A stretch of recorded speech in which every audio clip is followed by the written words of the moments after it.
Hello, this is Janice Aris. I'm here to provide you with an update on Mercy Home's response to this global pandemic of COVID 19. We at Mercy Home are similarly responding to a crisis of our time, and it puts me in mind of the response of the Sisters of Mercy in 1862, who provided support and housing to five orphan boys. That time was a difficult time then, and it's a difficult time now. Our staff who provide support to our individuals who are in residential care have been through many trials and tribulations. Firstly, we've always had a staff shortage in our industry, in our field. The concerns have been around the minimum wage and being able to provide them with a salary that measures the type of work and supports that they provide to our men and women. Unfortunately, we have not been able to secure the number of protective personal equipment that's needed, especially with the burn rate, to support our folks in house and more specifically, to keep our staff safe. I consider this and I'm thankful for my staff who, despite their anxiety and fear, show up to work to support the individuals in care, not knowing if they are going to contract the disease en route to work or en route back home. But they show up nonetheless. I would love to be able to provide them with all the necessary materials they needed to ensure that they are protected and also that our men and women are protected. So I think that they are the real heroes in this story because they have their families and they come to work despite that. At this time, we suffer from staff shortages. We suffered from staff shortages prior to this pandemic. But now, many of our staff, have been instructed to stay home by their healthcare physician. Perhaps they had a fever, perhaps they experienced some of the signs and symptoms of the pandemic. And because out of caution, they've been encouraged to stay home and quarantine in place. We understand that, but we thank those who make it their duty to report to work nonetheless.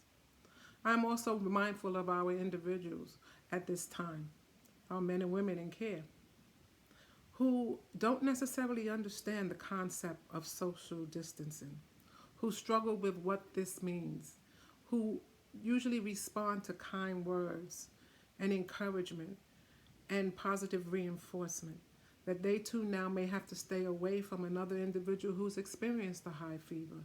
And the individual who's experienced a high fever may not understand that they now need to be quarantined. This is a very difficult time. Fortunately, we have backyards and our guys can go out into the backyards and exercise. But their world has been about expansion and exposure. And now today we tell them that they can't expand their minds and they can't be exposed to all the many activities in New York City. So it has been a difficult time, but we persevere. We push on. I'm thankful also for our therapists, our behavior intervention specialists, our psychologists, who were working behind the scenes like never before. They're providing comfort and behavioral support to our staff in our residential programs. Unfortunately, we've lost two parents of our individuals. Our individuals did not get to say their final goodbyes. Their loved ones died, maybe as a result of old age or maybe as a result of this pandemic. But nonetheless, they never got a chance to say goodbye to their families. And it's heartbreaking, and it's difficult for us to console them in this time. We add grief to the pandemic.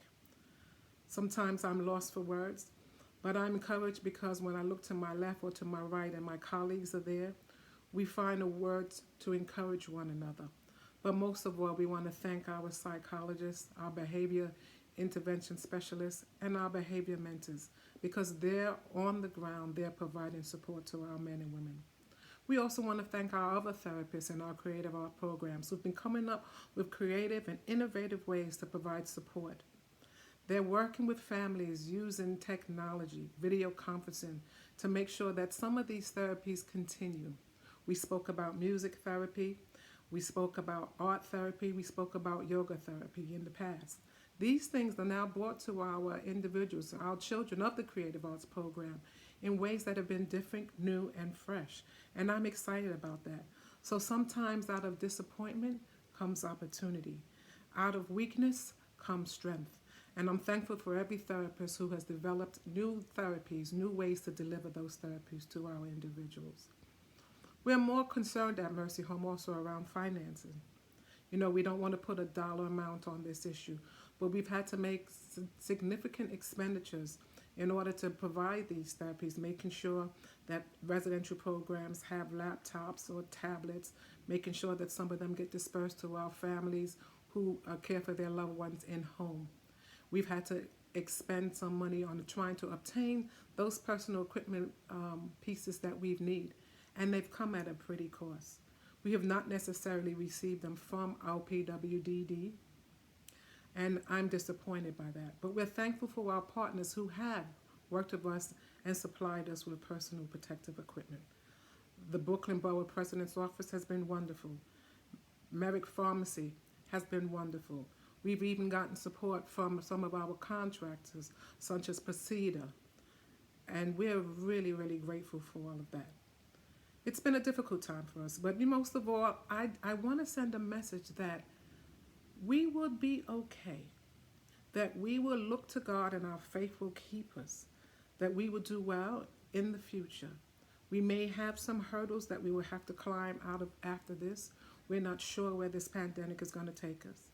And the thing that we have to remember that this is a novel virus. It's new. There's been no blueprint for us to follow in how we respond.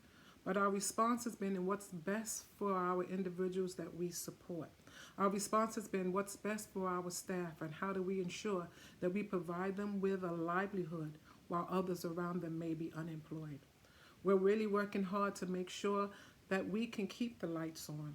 And so for those of you who've donated to Mercy Home, we are truly grateful. We are thankful for your gifts because every penny helps at this time. We look and we see that we have friends and colleagues who are without. And despite all of that, we find joy, especially at this time of year, in knowing that we were gifted by the mission of the Sisters of Mercy and now the mission of Mercy Home, so that we can respond to this call in a way that is satisfying, gratifying, and humane. So with much love and respect, I thank you for your support. Remember that you can reach us at www.mercyhome.org. Thank you, be safe, and stay well.